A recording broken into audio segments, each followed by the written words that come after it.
दोस्तों, मुझे पता है आप सब लॉकडाउन में बोर हो रहे हैं, तो मैं आपकी बोरियत दूर करने के लिए लाया हूँ hello app, India's leading social media platform. Hello app पे आपको मिलेंगे trending news, funny, educational, cooking, dance और भी बहुत सारे वीडियोस। इसके अलावा latest updates of your favourite celebrities.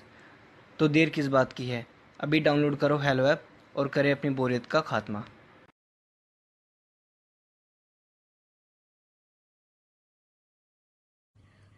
Renuka की शादी कुछ ही दिनों पहले शास्त्री नगर में हुई थी। रेणुका बहुत ही आलसी लड़की थी। वो दिन भर बेड पर सोती रहती या फिर मैगजीन पढ़ती रहती और घर के काम भी धीरे धीरे ही करती। एक दिन उसकी सास उसके पास आती है। बहू, आज बेसन का चिला बना दे, बड़ा मन कर रहा है।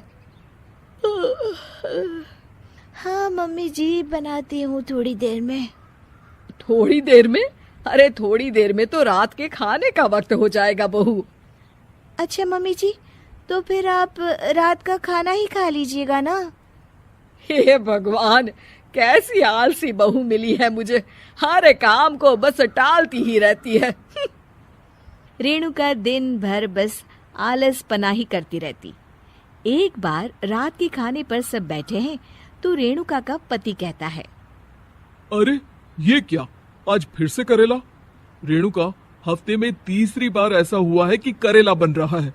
कुछ भी बना लिया करो। अरे इतनी सारी सब्जी मिलती है मार्केट में। हाँ, पर अब कौन मार्केट जाए और सब्जी लेकर आए, इसीलिए जो था घर पर वही बना दिया। बहू फ्रिज खोलकर देखती तो पता चलता कि सारी सब्जियां रखी होती है। पर तुम्हारा आलसपन खत्म हो तो तुम्हारी नजर जाए ना। विशाल कमरे में आकर रेणुका से पूछता है, रेणुका, मैंने कहा था तुमसे कि मेरे लिए रुमाल ले आना। मेरे सारे रुमाल खराब हो गए हैं। तुम ले आई क्या? आज नहीं गई, कल ले आऊंगी। ओफो, पिछले 4 दिनों से मैं यही सुन रहा हूँ। बिना रुमाल के ऑफिस जाना पड़ रहा है। तुम तो बहुत ही आलसी होती जा रही हो रेणुका। आपको रुमाल की जरूरत है ना, तो खुद ही खरीद लीजिए ना। हाँ, अब वही करूंगा। तुम्हारे भरोसे बैठा रहा तो कुछ नहीं होगा। एक दिन दरवाजे पर बेल बज रही होती है और रेणुका सोफे पर बैठी होती है, पर आलस में दरवाजा खोलती ही नहीं। अरे बहू, कितनी देर से बेल बज रही है। क्या कानों में रुई डालकर बैठी हो जो सुनाई नहीं दे रही बेल? मम्मी जी, अब आप आ ही गई हैं तो आप ही खोल दीजिए ना दरवाजा। क्यों मुझे ताना मारकर और देर कर रही हैं? अरे वाह, उल्टा चोर को तवाल को डांटे। सास दरवाजा खोलती है तो उसकी पड़ोसन दरवाजे पर खड़ी होती है।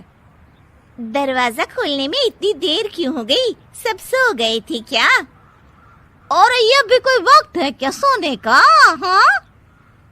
अरे नहीं नहीं, ऐसी कोई बात नहीं है। आइए आइए, आप लोग अंदर आइए। ओफो, इन सबको भी अभी आना था। अब मम्मी जी लगा देंगी मेरी ड्यूटी किचन में। बहू पकोड़े तल दे, बहू चाय बना दे।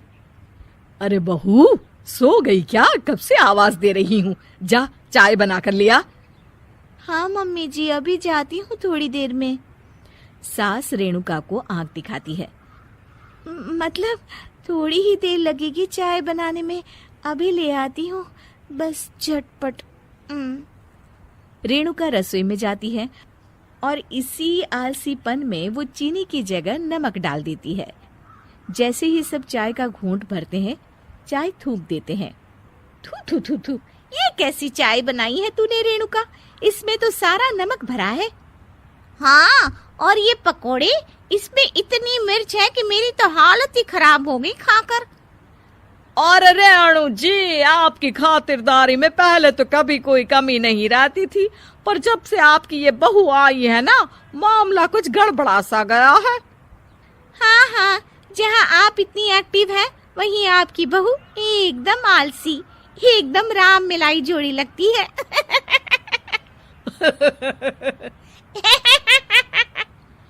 अच्छा जी, चलते हैं अब। नमक वाली चाय पिलाने के लिए बहुत बहुत शुक्रिया। सब वहां से चले जाते हैं। अरे तूने तो मेरी नाक ही कटा दी बहू। वे लोग क्या सोच रहे होंगे मेरे बारे में। मम्मी जी, मैंने तो शक्कर ही डाली थी, पता नहीं नमक कैसे बन गई शक्कर। शक्कर नमक नहीं बना बहू रानी, तुम्हारा ये जो आलसपना है ना, ये उसी का नतीजा है। सॉरी मम्मी जी, अब मैं ये आलसपन छोड़कर सारे काम अच्छे से मन लगाकर करूंगी।